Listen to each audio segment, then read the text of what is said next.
এই পিতামাতা কি ঠিক কাজ করলো? ধর্ম ছেড়ে অন্য ধর্মে বিয়ে করার কারণে মেয়ের শ্রাদ্ধা অনুষ্ঠান হলো পরিবারে। এমনই ঘটনাটি ঘটেছে উত্তর দিনাজপুর জেলার চোপড়া সোনাপুর গ্রাম পঞ্চায়েত এলাকায়।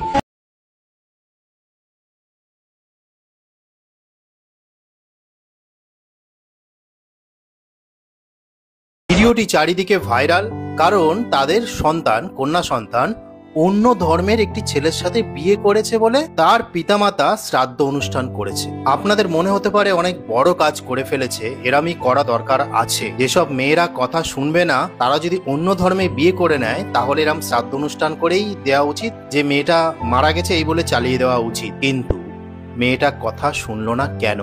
কেন পিতামাতার বিরুদ্ধে গিয়ে এরকম একটি কাজ করলো? কখনো সেটা ভেবেছেন? এই পিতামাতা যেটা করেছে সেটা ঠিক কিনা ভুল সেটা আমার দিক থেকে আমি বলছি। দেখুন, তার মাতা তার কন্যা সন্তানকে 9 মাস 10 দিন গর্ভে ধারণ করে তারপরে সেই পৃথিবীর মুখটাকে দেখিয়েছে।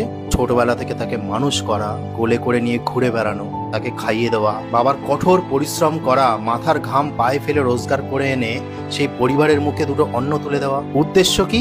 মেয়েটা যেন ভালোভাবে মানুষ হতে পারে, মেয়েটা যেন ভালোভাবে শিক্ষিত হতে পারে, মেয়েটাকে যেন একটা ভালো ছেলের ঘরে আমরা দিতে পারি। কিন্তু এখানে কি হয়েছে, যেই মেয়েটার 18 বছর হয়েছে মেয়েটা অন্য ধর্মে বিয়ে করে নিয়েছে, তার ফলে এই পিতামাতা শ্রাদ্ধ করে দিয়েছে।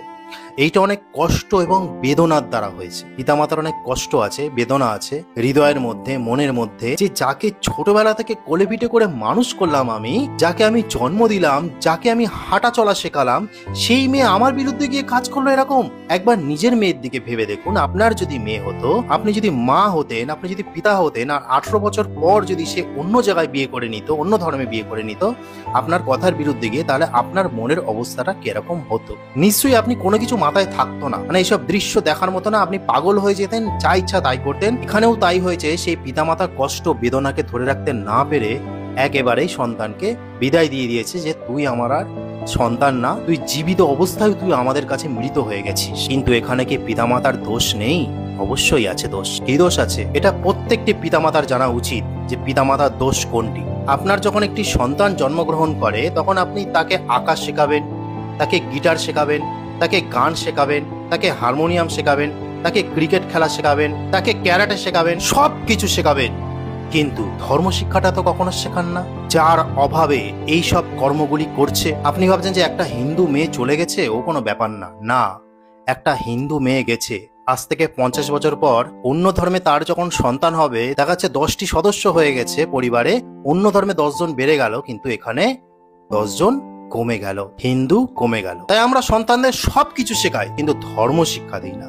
কখনো গীতার জ্ঞান শেখায় না ছোটবেলা থেকে, কখনো শেখায় না যে লাভ জিহাদের মানে কি, কখনো গীতার শ্লোক শেখায় না, কখনো বেদের মন্ত্র শেখায় না, কখনো সনাতন ধর্ম যে কতটা অপূর্ব সেই কথাগুলো তাদেরকে বলি না। এই সব অভাবের কারণেই আজকালকার সন্তানরা সত্যি ছন্ন ছাড়া হয়ে যাচ্ছে, পিতা মাতার অবাধ্য সন্তান হয়ে যাচ্ছে, পিতা মাতার কথা শুনছে না, পিতা মাতার ওপর কথা বলতে শুরু করছে। যেই 10-12 বছর বয়স হচ্ছে পিতা মাতাকে পিতা মাতাই বলে গণ্য করছে না। তো যারা শ্রাদ্ধ করেছেন তাদের উদ্দেশ্যে বলছি, আপনি শ্রাদ্ধ করেছেন ঠিক আছে, কিন্তু যেই গ্যাপটা, যে কেন গেল, কেন আমার অবাধ্য হলো, তার একমাত্র কারণ হলো আপনি আপনার সন্তানকে ধর্ম শিক্ষা দেননি, গীতার জ্ঞান প্রদান করেননি, বেদের জ্ঞান প্রদান করেননি, সনাতন ধর্মের কোনো শাস্ত্র তাকে ছোটবেলা থেকে ছুঁতে দেননি। তাকে ইচ্ছা মতো ছেড়ে দিয়েছেন, স্মার্টফোন নিয়ে ইচ্ছা মতো সে গেম খেলেছে, ইচ্ছা মতো সে ফেসবুক, ইনস্টাগ্রামে, ইউটিউবে রিল দেখেছে, শর্ট দেখেছে।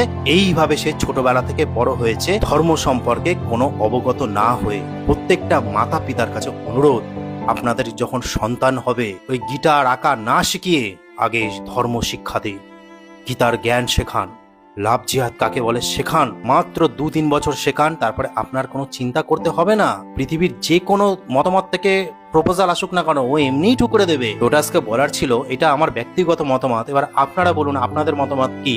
আমি যেটা বললাম সেটা কি ঠিক বললাম নাকি ভুল বললাম, সেটা আপনারাই বলুন।